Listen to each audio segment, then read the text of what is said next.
and we want to kind of set the stage and start a conversation about what we want this year to look like for us. So I welcome everybody that's on the call. I'll look at the chat later and see who is participating.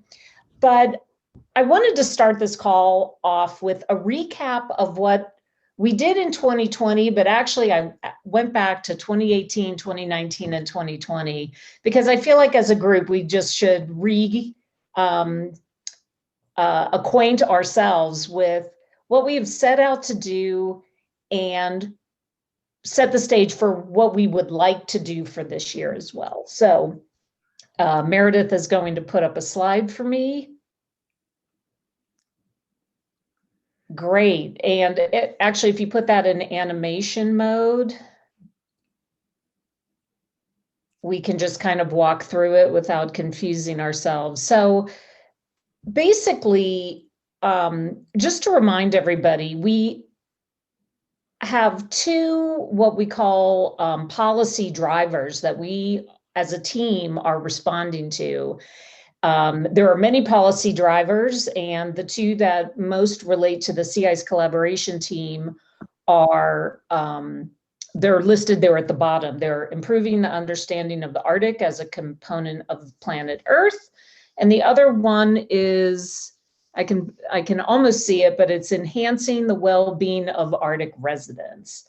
So in 2018, in our annual report, we basically reported on the fact that for policy driver number one, that we had a lot of meetings to communicate and facilitate discussions between the upcoming field campaigns such as SOTA and Mosaic. We facilitated discussions between modeling and observing communities, and that included meetings on SIPN, which is the Sea Ice Prediction Network, CAFS, which is the Coupled Arctic Forecast System, and CMIP6, which I think everybody's familiar with. We also provided updates on the International Arctic Buoy Program and how many buoys they had in place and were deploying, as well as NASA Operation Ice Bridge and the launch of ISAT-2, which occurred sort of at the end of that fiscal year. For policy driver 2 in 2018, we tried to understand what kind of forecast products were available to support stakeholders and decision makers, and those being namely at that point, the National Weather Service. And then we got updates from the community on the sea ice walrus outlook, ISEX, and ADAC activities. Okay, in 2019, the things that we reported out on were a little bit more simplified. So we focused on ISAT-2 as well as Operation Ice Bridge in overlap to the launch of ISAT-2. And that was our main activity for policy driver number 1. For policy driver number 2, we had meetings on what was available in the Bering Sea, what were we able to coordinate as a group on in terms of the field work, and those mostly included some NOAA cruises. And we heard some presentations on land-fast ice, some NSF products that were associated with that, and an update on a DoD-sponsored product development relating to land-fast ice. And then we started kind of our first discussions on harmful algal blooms. I mean, these were more informational and less about what we could come together as a community to do. And in 2020, we mainly heard from our main activity as a group was, of course, Mosaic. And Mosaic represented a real interagency activity in that it was NASA, NOAA, Department of Energy, and others as well. I'm sure I'm forgetting, but it was a real, NSF, of course. It was a real collaboration and one of our benchmark data sets that we all worked hard to make be as best as possible. We had some Mosaic meetings on how Mosaic was going, and then we also had one on how the modeling community and the observationalists were working together so that we could really start to understand how the processes were being represented in models and how we could improve that. For policy driver number 2, we had a joint meeting with the coastal resilience team to discuss the role of declining sea ice on harmful algal blooms, namely in the north or in the Alaskan sector. And again, that was more of an informational brief. And I think we have a lot more work that can be done to really bring together the two communities to understand how we can make some actionable progress on bringing those two communities together. Okay, so we are here today, and I hope I've set the stage a little bit to talk about 2021.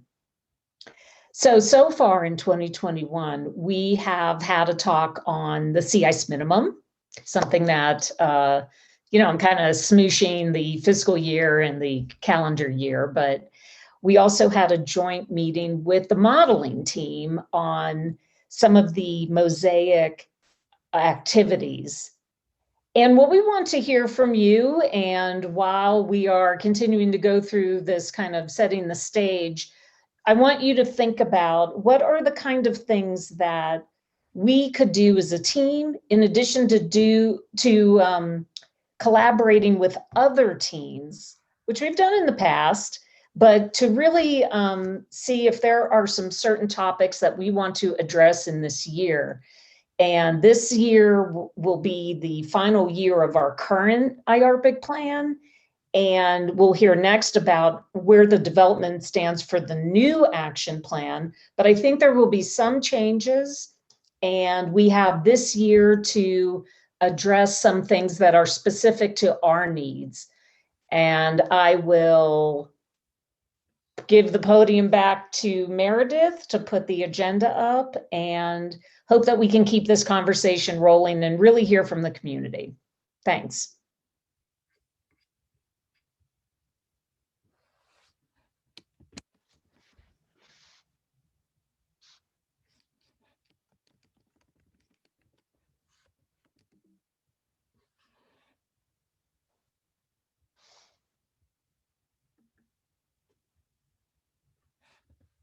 Thanks, Janet. That was really helpful. I'm going to pass it along to Nathan. Nathan, hopefully your mic is working now. Okay. Can you hear me? Yep. Okay, thank you. Yeah, and I'm just really going to reiterate a lot of what Janet talked about. We as a group, Janet, Melinda, and Olivia, and I with Meredith, talked a lot about, what do we want to accomplish this year? It's new year, new goals, and we had come up with some tentative items to address, and those are down in the agenda in the open mic. Things like Mosaic obviously being a big thing, and data analysis from that. One item that's more personal to me, but I think which has relevance for this discussion, is rapid data from ISAT-2. And the reason I bring this up is because it came out of meetings, a previous IARPC meeting, other agencies talking about the need for rapid data for forecasting and such. And so, again, we've taken this on as an agency effort to move this forward. And so that's really what we want to see coming out of these kind of meetings. Are there some kind of interagency collaborations that we can help foster?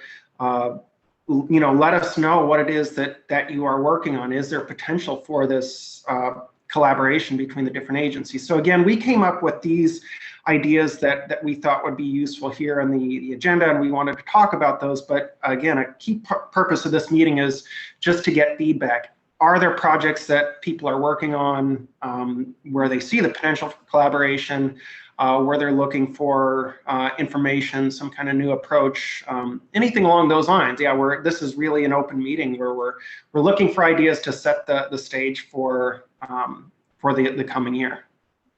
So yeah, that's really what I had for this item.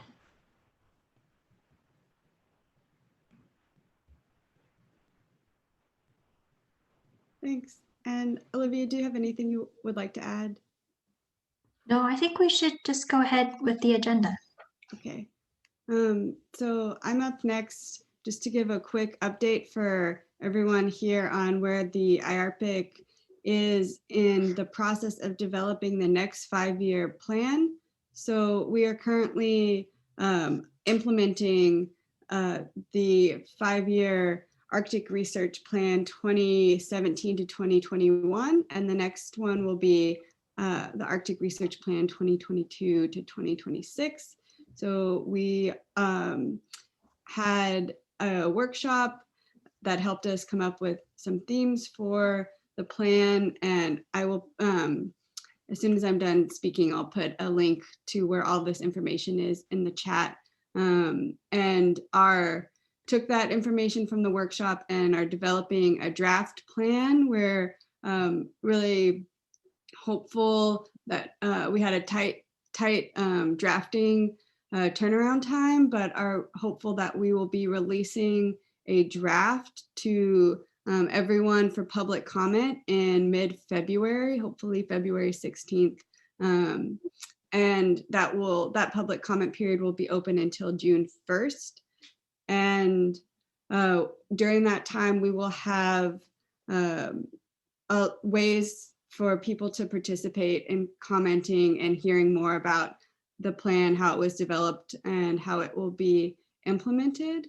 So we'll have a series of webinars that will be open to the public to hear more about that. So there's a lot coming up about the next Arctic Research Plan within the next couple of months. And because we haven't released a draft yet, that's kind of all that we can share at the moment, but I'm happy to take questions and see what I can answer there as well. And I think I will stop there and share that link in the chat.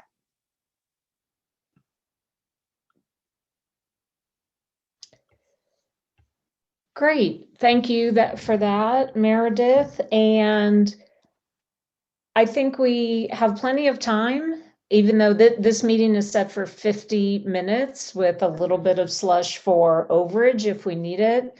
But let's take time to now allow people to either put something in the chat or maybe just pipe up with ideas that you have for things that you would like to see, or you can even start with commenting on some of the things that were on that agenda that we put forward as some initial ideas.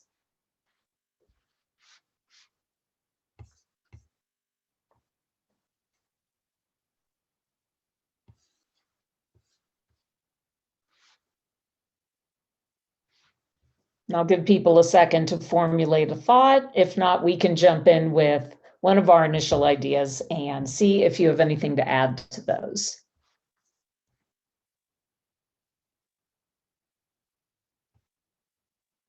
I mean, one thing that I heard this morning on a different call was that we still struggle with trying to understand or kind of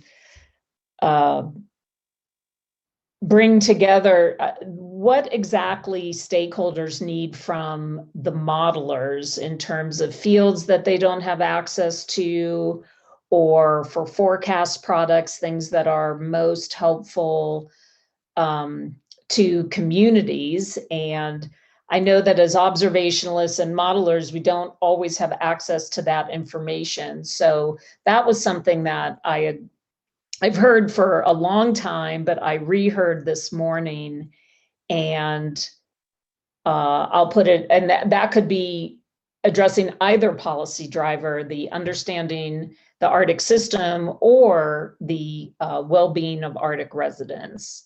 So I'll let that sit there for a second and see if anybody wants to, thinks that that is something that might be of interest for our community to address.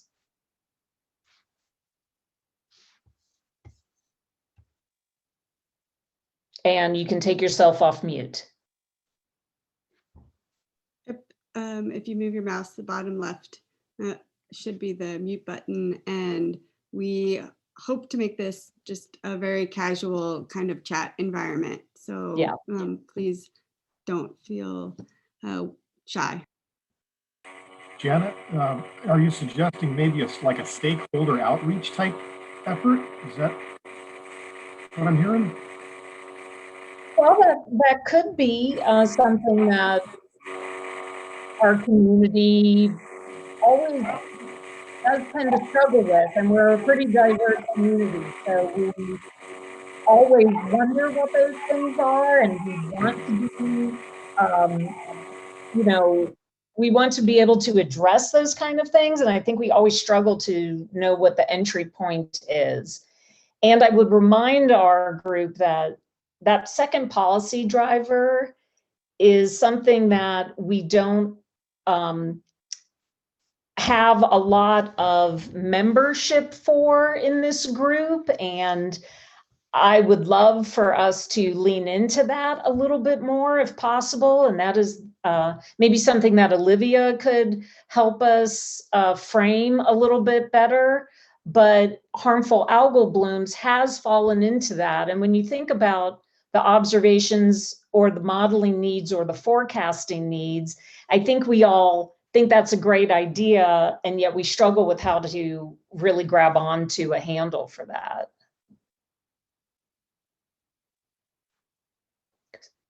So is that something that people feel like is an outstanding issue, or do you have anything that maybe we could bring to bear for that? Or maybe Olivia, I can pass that to you to maybe if some ideas come up, you can help us along with.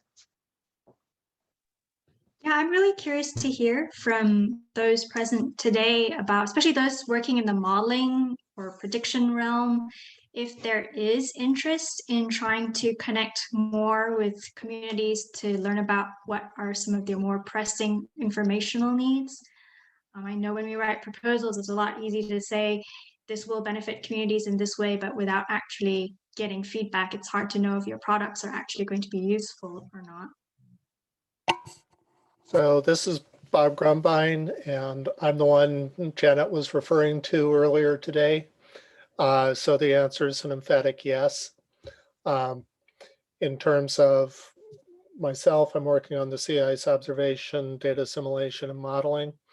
And a recurring question is, okay, what actually do people make decisions about in the polar regions, especially this group regarding sea ice, but just polar in general? And what information could we possibly be constructing that they would find useful? And how good does it have to be before it actually is useful? I was educated many years ago by the then sea ice forecaster in Anchorage, the Weather Forecast Office, that for his purpose, as long as the guidance was better than throwing dice, it was useful. Now, the next forecaster had a rather more stringent requirement, and that's the thing. What kind of decisions are people making? I don't have a good grasp of that. I have some ideas. What kind of parameters do they make them based on? Is it like, we don't really care about, like for my wife, regarding the quality of the temperature prediction.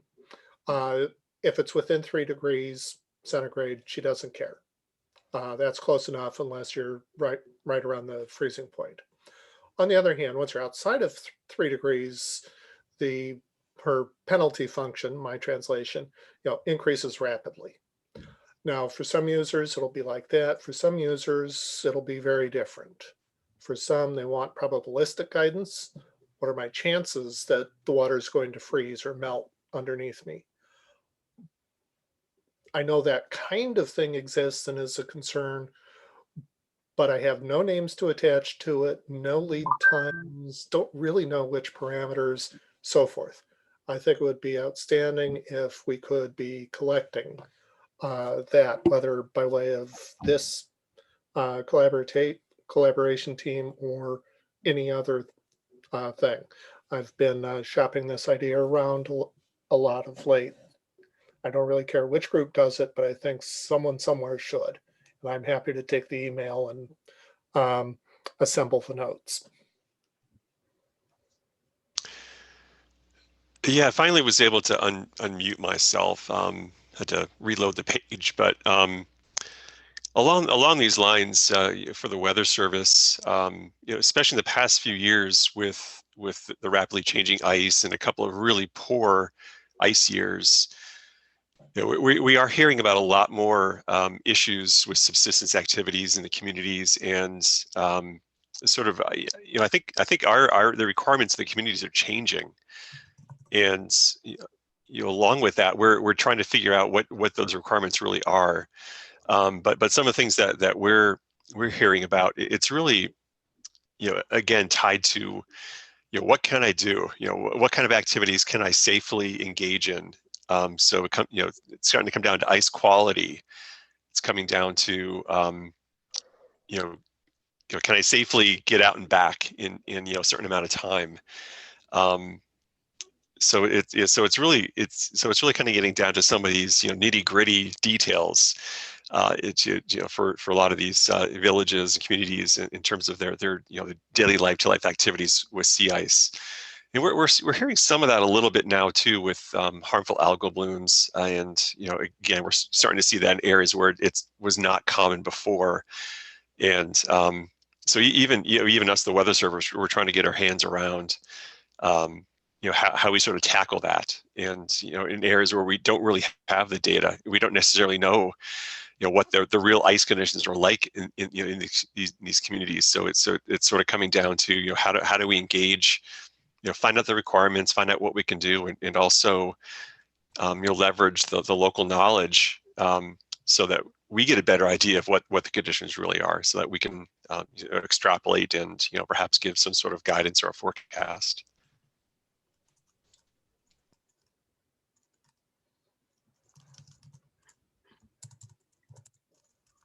Hi, this is Jiao Junyuan from Columbia University. So I'm doing CS forecast.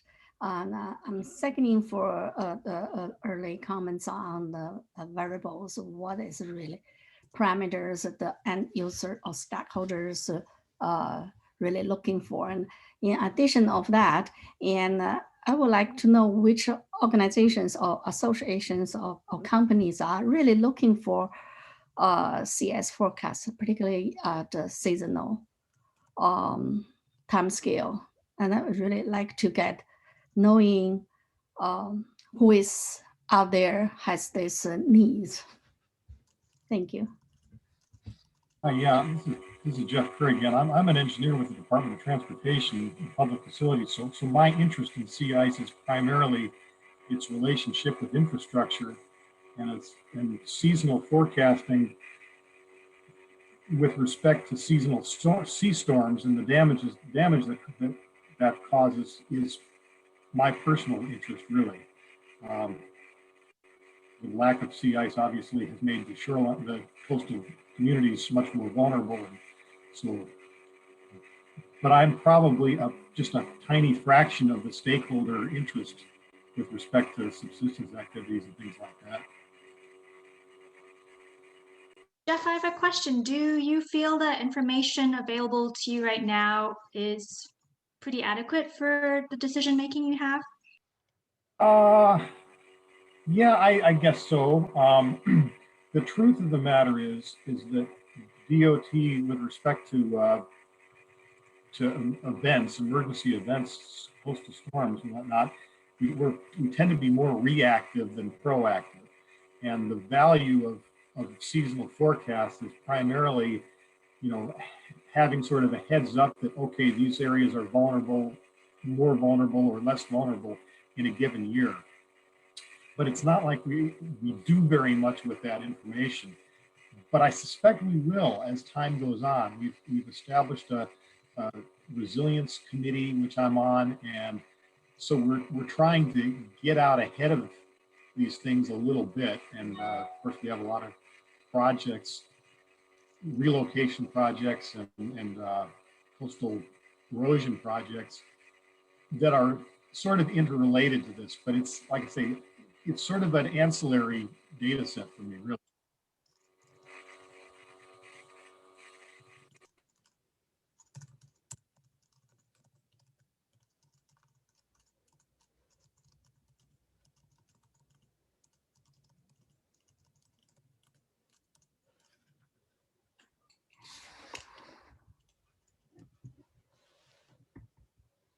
I see there are some things coming in through the chat, and if anybody wants to verbalize any of those thoughts, please feel free to.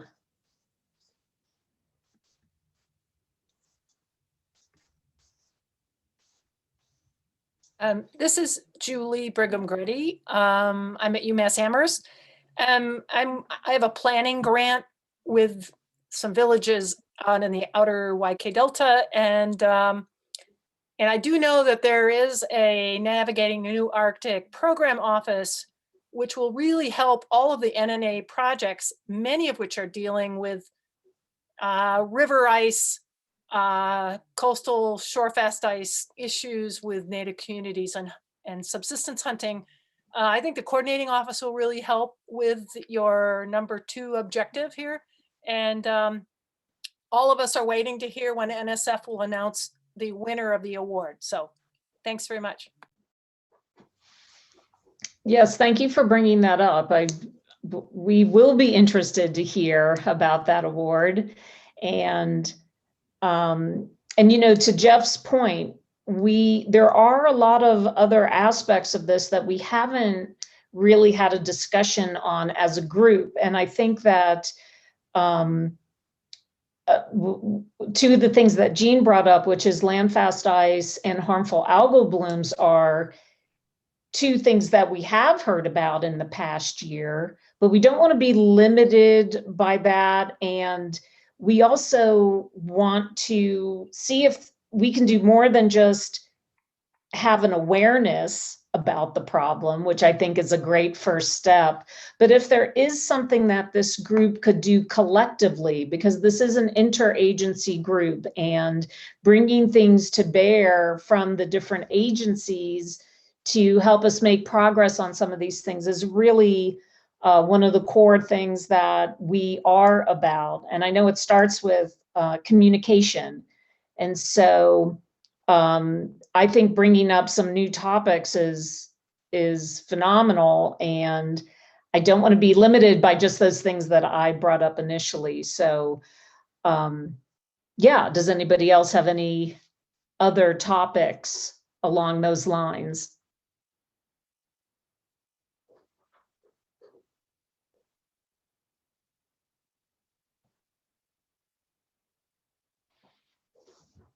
So we listed a couple of other examples. One was, let's see, now I'm trying to remember them, and the SICE consortium was one of them. And that is something that we could do with the modeling group. And I'm wondering, does this community want to hear more about the SICE consortium, or is your daily life unaffected by it and we can just focus on other things that are more important? So if anybody would like to hear more about, like, devote a meeting on the Los Alamos led effort to improve that modeling effort, feel free to put your vote in a chat or speak up. Janet, this is Florence, and I have a question actually about SICE Consortium, because I was made aware of a workshop coming up, the Development Testbed Center Unified Forecasting System Metrics Workshop, and that's coming up in February, and I think it's hosted by UCAR and NOAA. And I don't know much about it yet, but I registered, and a survey is coming out. My interest in it is seeing if some of the sea ice products that we have at NSIDC could be used in better ways for model validation. So that was my thought there. But as you talk about sea ice, I'm wondering what the relationship is between this unified forecast system, which has a cryosphere component, and sea ice, the modeling sea dash ice. Yeah, actually, I'm going to let Bob speak to that and use that as an advertisement for the modeling workshop.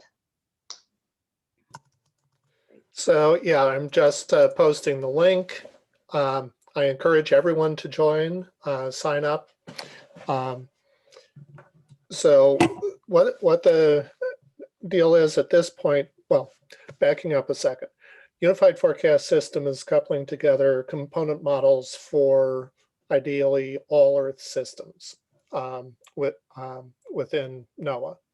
At this point, the coupled subseasonal to seasonal system is the most extensively coupled.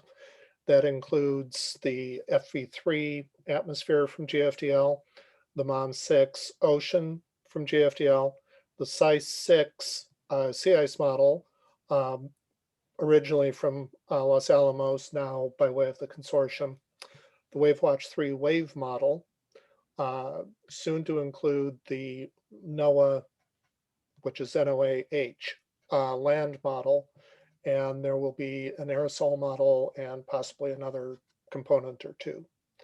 So with all of those moving parts, a concern is how did, you change something, did you actually make the model better? And not necessarily your component, your process, or not just that, but with all of the billions of data points within the model, have you improved the model? And that's what this workshop is aimed at. There's a certain amount of by component, but it's mostly by, as UFS calls it, by application. Applications, for example, being seasonal prediction, which would go out to 9 months, maybe as much as 2 years. Subseasonal to seasonal, which goes 35 to 45 days, the entire, in both cases, the entire system.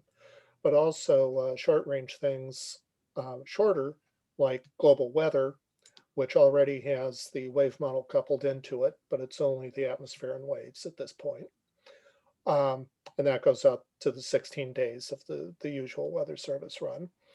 And down the road, we'll be including the coupled atmosphere ocean for hurricanes, atmosphere ocean waves for hurricanes, and regional, which might only be atmosphere, might be simplified other things, going out to 3-4 days. That would be the replacement or update for the mesoscale atmospheric models currently run, like the RAP and HER. For all of these, the atmosphere is FV3. But if you're going to assess whether or not you're doing well for hurricane systems, you don't necessarily need the same verification metrics that you want for seasonal predictions. And the workshop conclusion is intended to be, okay, here's your list of 700, who knows what, metrics by which we all agree across all of our different interests and components are the way we're going to evaluate whether or not someone has made an improvement. Now, historically, the UFS evaluation in a meeting of 100 or so people, there's been a total of 1 who was concerned about anything poleward of 60 degrees. So I've done what I can, but it will be a lot better if we have more people.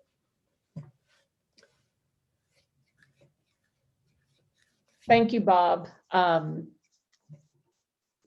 Yeah, and so that would be a great way to participate in the modeling, and maybe we could have a readout of that workshop for those who can't participate, and as well as maybe just a little bit of where we're at with the UFS, and which, as Bob said, is the new NOAA fully coupled global forecast modeling system. So it will be very important for a range of applications, as well as the things that people can do as add-ons. So we've heard a lot about modeling. What about observations? In addition to the fact that this is meant to be a forum for people to report on their agency's ongoing activities or planned activities, and the modelers will gobble up any observations that are out there, I think, but they're not all used maybe to the extent that they could be. And that's for a variety of reasons, but we always want to hear about planned campaigns, cruises, and activities. So I'm not sure I know we're all still recuperating from the Mosaic year, and that will give us plenty to chew on, but that's only kind of a physical and with some biological data sets, but not everything that we need, and certainly nothing that's in the Alaskan sector. So I'll just put it out there. If there's any kind of updates or information that people would like to hear about or could contribute this year to kind of, in a COVID year, we're really not going out and getting anything, but it would be good to know what, if there is anything going on or what we feel is needed after we come out of this. That might be a great thing to hear about.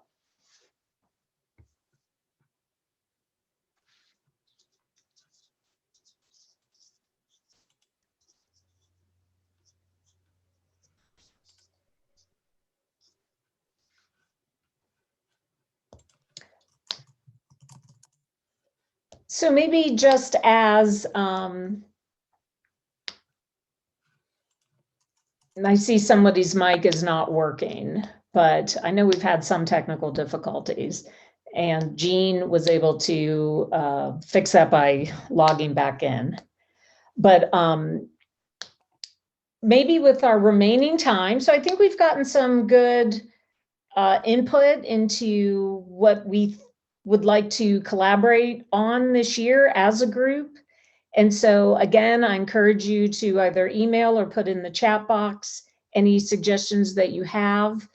And maybe with our last 6 minutes, 7 minutes, whatever we have, we could put it out to the group to provide updates on whatever your agency is currently doing. We just heard about the UFS workshop from NCAR and NOAA, and I invite anybody else to let us know what your activities are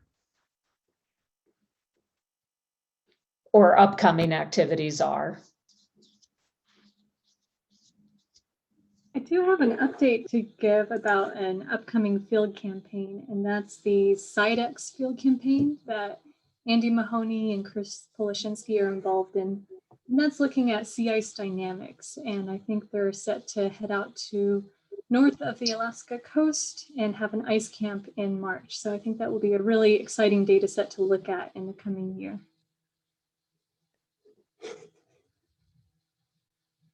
And do you know what they plan to deploy as part of that? I think they're looking at strain rates, and so they'll have strain array, and they'll also be looking at LiDAR data, I think, as well. But I think we could probably get them involved in an update in the coming months of what they found and what they're aiming to do with that data. Okay, that would be really interesting. Another thing I heard this morning is that folks at National Ice Center are becoming more interested in understanding convergence and divergence fields, and that it's a really, your models can produce it, but it's a really hard thing to validate. And maybe it would be great to hear from them about what their plans are for providing information, or even if they're getting that type of information. Okay, thank you, Melinda. Anybody else? I think, yeah, was there something in the chat? Or if somebody sees something in the chat, if you could help me monitor it. You Hey, guys hear me? Janet, this is Rick. Sorry I missed the first half of your meeting. I was off by a time zone. Yeah, just something we're working on, Dave Hebert, is we're assimilating the Cryosat-2 from CPALM, the long track to 2-day data. And that's with our GOFS 3.5 system, which is the HICOM SICE at a 25th degree. And it's looking really promising. So we hope to get that written up and submitted to a journal later this year. Well, that's great. Thank you, Rick. Yep. That might be interesting to hear about in a little bit more detail as kind of a short presentation at some point. Sure, I'll talk to David. He's compared against, I think it's for the year 2018. So compared against the Hui ULS moorings in the Beaufort, and there'll be still some ice bridge data. But if anybody, I know Nathan's on the line, anybody aware of any other sources of ice thickness data from 2018 that's available? We'd love to look at other regions as well. Thanks. Thank you.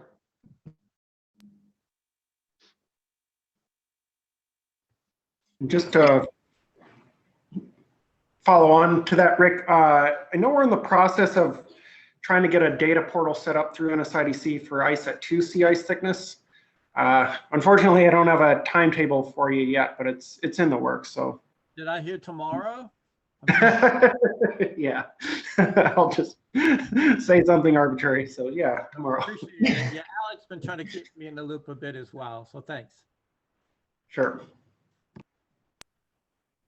I know we got a message in the chat. So there's interest in having more observations of the ice water interface at 1 meter scale resolution other than the ULS-based data sets. So that's a call. If anyone has information about observations like that, that would be useful to share. I also just saw in the chat that the Healy will be taking a trip along the Northwest Passage starting in July.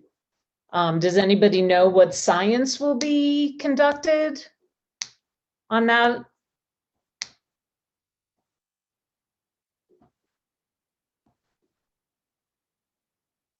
Or I'd be curious to know if they're either the PI is, or okay, I see not as of yet.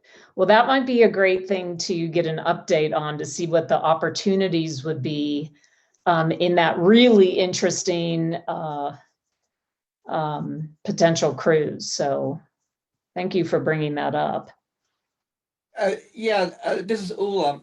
So that cruise was intended to be more of moving the ship over to the Atlantic, but they realized that there could be some science done there. So there's interest from the Coast Guard in getting proposals of science to be done on that cruise, last I heard at least, which was last June.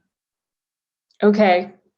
Well, the fuse is now pretty short on that. So maybe we should try to get an update on that, because this would certainly be the community to want to jump aboard, so to speak, or at least provide some science interest for it. Great, thank you, Ulla.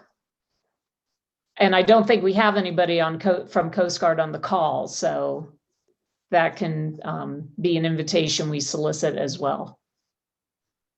All right, so we have 2 minutes, and I will let folks chime in if they would like, or I will put it out to anybody else on the lead group or Meredith to kind of bring us to a close on this meeting. And I really appreciate everybody's input. I think we actually, once I go through the chat a little bit more with everybody, I think we have some good ideas here. And I really appreciate the community kind of participating in this exercise with us, because we are uniquely positioned, and I want to make sure we capitalize on that as much as possible. So I will put it out to the group and to Meredith, and I will just give my thank yous to everybody. before we close, I think there's one update that I'd like Maddie Smith to chime in. So there's a Sea Ice happy hour to bring the community together in an informal way. So Maddie, do you want to share with us what that's all about? I can try my best. My internet's been really bad, but I was just going to say that a group of us kind of, I guess, started with Jenny Hutchins. Hutchins organized an informal CIS happy hour in December around AGU, and so we wanted to make this a more regular thing. I'm working with Melinda and Angela Bliss as well. And so we posted this on the IARPC website, but these are intended to just be a kind of informal get-togethers once a month on the first Thursday. And yeah, hopefully it can also kind of lead to some more conversations that might also lead to kind of collaborations along the vein of what we've been talking about here today. So if anyone would like to join, we'd love to see. Thank you.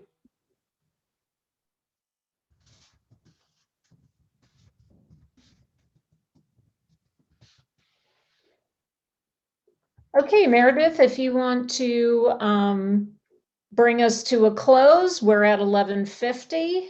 And I'm not sure if there was anything else you wanted to say about upcoming meetings or anything before we log off. We had one more question in the chat about physicians working on the impact of algal blooms.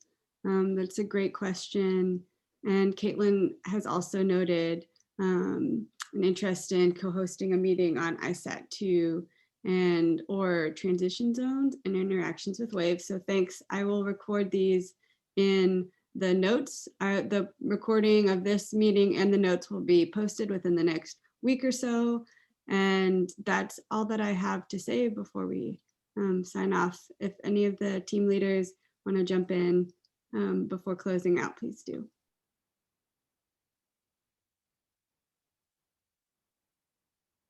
All right, well, thank you, everybody. Thank you, Meredith, and stay in touch and stay involved. All right, thank you. Thank you. Thank you. Thanks.